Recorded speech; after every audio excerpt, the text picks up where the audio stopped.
ഗായകൻ, ഗാനരചയിതാവ്, റഹ്മാൻ സാറിൻ്റെയും ഇളയരാജ സാറിൻ്റെയും കട്ട ഫാൻ, നമ്മുടെ ജാസി ഗിഫ്റ്റ് കൂടാണ്ട് ഒരുപാട് പ്രതിഭകളോടൊപ്പം പെർഫോം ചെയ്ത് ലോകമെമ്പാടും ഒരുപാട് വേദികൾ കീഴടക്കിയിട്ടുള്ള, പ്രേക്ഷക മനസ്സുകൾ കീഴടക്കിയിട്ടുള്ള ഒരു കലാകാരൻ.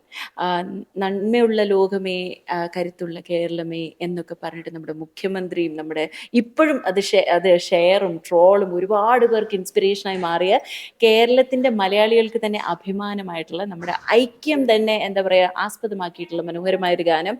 അതിൻ്റെ ഗാനരചയിതാവും കൂടിയാണ് ഇദ്ദേഹം. അതായത് ഗാനം സംഗീത സംവിധായകൻ, ക്ഷമിക്കണേ.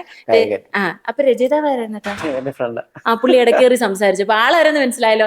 ഇഷാന്ത് ദേവേട്ടനാണ് ഇത് അതാണ് പ്രശ്നം. ഞാൻ നല്ല കാര്യം പറയാം. By the way ട്രിവാൻഡ്രംകാരനാണ്.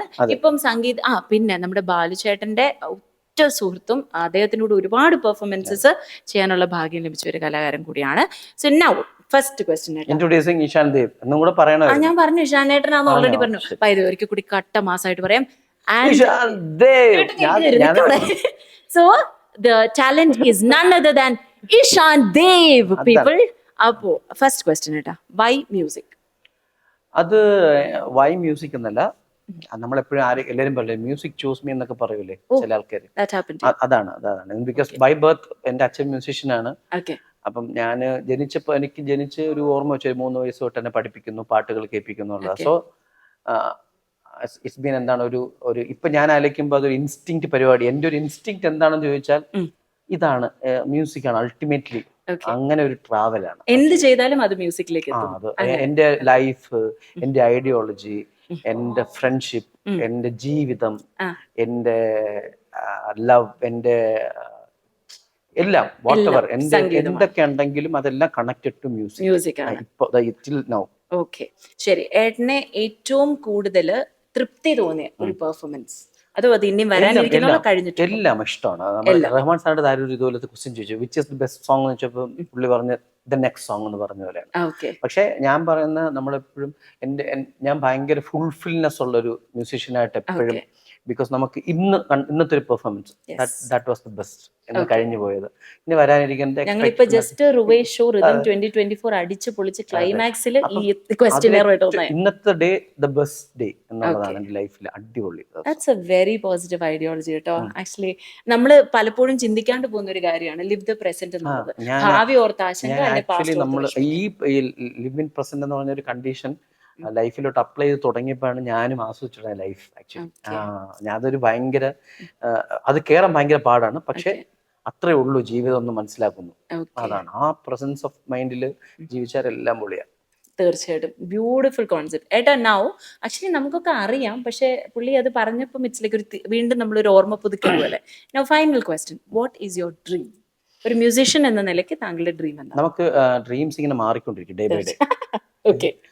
എന്റെ അടുത്ത് ഞാൻ അടുത്ത് വെച്ചു നമ്മളുടെ സ്വഭാവം എങ്ങനെ എത്ര ദിവസം കൊണ്ടാണ് മാറുന്നത്? ഞാൻ സെക്കൻഡ് ബൈ സെക്കൻഡ് മാറുന്നു. അതുപോലെ തന്നെ നമ്മുടെ അംബീഷൻ ചിലപ്പോ ഒരു ഡേയിൽ അടുത്ത ലെവലിലോട്ട് മൂവ് ചെയ്യും. ഞാൻ എന്റെ ഏറ്റവും വലിയ ആഗ്രഹം എന്താണെന്ന് വെച്ചാല്, ഞാൻ 10ാം ക്ലാസ് പഠിക്കുമ്പോൾ എന്റെ ആഗ്രഹം എനിക്കൊരു ഗാനമേളയിൽ എങ്ങനെയെങ്കിലും ഒരു ടീമിൽ ഒരു മലയാളം പാടുന്ന ഒരാളായി മാറണം എന്നുള്ളതായിരുന്നു. പക്ഷെ ഇപ്പോഴത്തെ ഡ്രീം എന്ന് പറഞ്ഞാല് ഇവിടെ എത്തണം എന്നുള്ളതാണ്. കണ്ടാ എന്താ അവിടെ? ഇത് ഞാൻ എന്താണെന്ന് പറഞ്ഞുതരാം, ഞാൻ അവിടെ പറയുന്നില്ല. ഇത് ഇവിടെ എത്താൻ വേണ്ടിയിട്ടാണ് ഞാനിപ്പോ ഹാർഡ് വർക്ക് ചെയ്തുകൊണ്ടിരിക്കുന്നത്. അതിന് കുറെ പഠിക്കണം. മ്യൂസിക്, പലതരത്തിലുള്ള മ്യൂസിക്കുകൾ ഞാൻ എക്സ്പ്ലോർ ചെയ്യാൻ ശ്രമിക്കണം. അതിന്റെ മ്യൂസിക്കാലിറ്റിയിൽ എനിക്ക് മാസ്റ്റർ ആവാൻ വേണ്ടിയിട്ട് ഒരു തരത്തിലെങ്കിലും അത് മനസ്സിലാക്കാൻ പറ്റുന്ന തരത്തിലൂടെ ഞാൻ വളരണം. സോ എന്റെ ഇത്രയും വർഷത്തെ ട്രെയിനിങ്ങിൽ തന്നെ ഇനിയും ഞാൻ കയറേണ്ട സ്ഥലങ്ങളെ കുറിച്ച് ഞാൻ മനസ്സിലാക്കുന്നു. So update me every day എന്നുള്ളതാണ് എന്റെ ഒരു ഫോക്കസ്. ഞാൻ കീപ് ലേണിംഗ്. ഞാൻ എപ്പോഴും എന്റെ ഫ്രണ്ട്സിന്റെ അടുത്ത് പറഞ്ഞൊരു ഐഡിയോളജി കൂടെ ഉണ്ട്. നമ്മൾ എപ്പോഴും പുറത്തോക്കി നോക്കരുത്. നമ്മൾ നോക്കുമ്പോൾ തന്നെ ഒരു റിഫ്ലക്ഷൻ പോലെ നമ്മളെ തിരിഞ്ഞ് നമ്മൾ നോക്കിക്കൊണ്ടിരിക്കണമെന്ന് ഡെയിലി. ടു മേക്ക് ഷുവർ ചെയ്യണം നമ്മൾ കുറച്ചെങ്കിലും ഒരു 5% എങ്കിലും പുഷ് ആയെന്ന്. അതെങ്ങനെ? അത് മ്യൂസിക് എന്നെ സംബന്ധിച്ച് മ്യൂസിക്കാലിറ്റി പ്ലസ് ഹ്യൂമാനിറ്റി. നേരത്തെ പറഞ്ഞ പോലെ എന്റെ രണ്ടിലും ഞാൻ എങ്ങനെ പെരുമാറുന്നു അത് നല്ലതായോ എല്ലാം. അത് എന്റെ ഐഡിയോളജി എന്ന് പറഞ്ഞാൽ ലൈഫാണ് മ്യൂസിക്. ഞാൻ ഒരു പാട്ട് പാടുമ്പോൾ എന്റെ ഇമോഷനാണ് ഞാൻ നിങ്ങളിലേക്ക് ട്രാൻസ്ഫർ ചെയ്യാൻ ശ്രമിക്കുന്നത്. സോ അത് കണക്ട് ആയെന്നുള്ളതാണ്. ചിലർ പറയും ചേട്ടാ ഞാൻ ചേട്ടന്റെ പാട്ട് കേട്ട് ഉറങ്ങി, ഞാൻ എന്റെ പാട്ട് കേൾക്കുമ്പോൾ ഡാൻസ് കളിക്കുന്നു കൂടെ. അതെ, അതൊക്കെ ഞാനടക്കം. നമ്മൾ ഈ പറഞ്ഞ പോലെ നമ്മളത് ആ ഇൻഫ്ലുവൻസ് ചെയ്യാൻ ആ പറ്റുന്നു ഇമോഷൻ നമ്മൾ ട്രാൻസ്ഫർ ചെയ്യുന്നുള്ളതാണ്. മ്യൂസിക്കിന്റെ ഐഡിയോളജി ഷെയറിംഗ് ഓഫ് എനർജി അല്ലേ? മ്യൂസിക് എന്ന് പറഞ്ഞാൽ അൾട്ടിമേറ്റ്ലി യെസ്, നമ്മുടെ ഇമോഷനെ അങ്ങോട്ട് ട്രാൻസ്ഫർ ചെയ്യുന്ന പരിപാടിയാണ്. ഞാൻ അത് എന്റെ മ്യൂസിക്കാലിറ്റി മനസ്സുകൾ വെച്ചിട്ട് സ്പർശിക്കാൻ. എന്റെ മ്യൂസിക്കാലിറ്റി വെച്ചിട്ട് അതിനെ നിങ്ങളിലേക്ക് എന്റെ ഭാഷ കൊണ്ട് കമ്മ്യൂണിക്കേറ്റ് ശ്രമിക്കുന്നത് കണക്ട് ആയില്ല എന്നുള്ളത്. ഏട്ടനൊരു സന്തോഷ വാർത്തയും കൂടി ഞാൻ ഷെയർ ചെയ്യാണ്. നമ്മുടെ സൗദി അറേബ്യയിലെ ജയിലിൽ അകപ്പെട്ട് നമ്മുടെ അബ്ദുൾ റഹീമിന് വേണ്ടിയിട്ട് ഒരുപാട്, നമ്മൾ റഹ്മാന് വേണ്ടിയിട്ട് നമ്മൾ ഒരുപാട് പണം ശേഖരിക്കാനുള്ള ഒരുപാട് ക്യാമ്പയിൻസും പ്രൊമോഷൻസും ഒക്കെ നടന്നപ്പെട്ട ഇൻ UAE. കാരണം ടിക്ടോക്ക് UAE ഉള്ളൂ, നാട്ടിൽ കിട്ടില്ലല്ലോ. സോ അതിൽ ഏറ്റവും കൂടുതൽ യൂസ് ചെയ്ത സോങ് ഈ ഒരു സോങ് ആണ്. യെസ്, ആ 34 കോടി ശേഖരിച്ചപ്പം പ്രവാസ ലോകത്തായിക്കോട്ടെ എല്ലായിടത്തും ഉള്ള മലയാളികൾക്കും കേരളീയർക്കും നേരത്തെ പറഞ്ഞു, ഇത് നമ്മുടെ ഒരു ഇമോഷൻ കണക്ട് ചെയ്യാൻ വേണ്ടിട്ട് യൂസ് നമ്മുടെ ചെയ്യുന്നത്. ഐക്യദാർഢ്യം കുറച്ചും കൂടി ശക്തമായ അപ്പൊ എന്റെ ഒരു വികാരം നമ്മുടെ ഇടയ്ക്ക് നമ്മുടെ സഹോദരങ്ങൾക്കിടയിൽ വർക്കായി എന്നുള്ളതാണ്.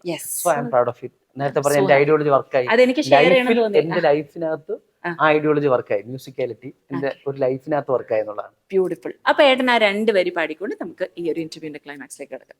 മരണമാർന്നിടും നാളിലും മലയാളമൊന്നായി നിന്നിടും, പാറിടും ശലഭമായി മാറിടും പുതുലോകമായി, നന്മയുള്ള ലോകമേ കാത്തിരുന്നു കാണുക, കരളുടഞ്ഞ് വീഴുകില്ലിത് ഞാനും അപർണയും തമ്മിലുള്ള friendship. Bro sis vibe. Thank you so much. അപ്പം stay positive, keep your focus, improve yourself, push yourself for better. ബെല്ലടിച്ച് താങ്ക് യു.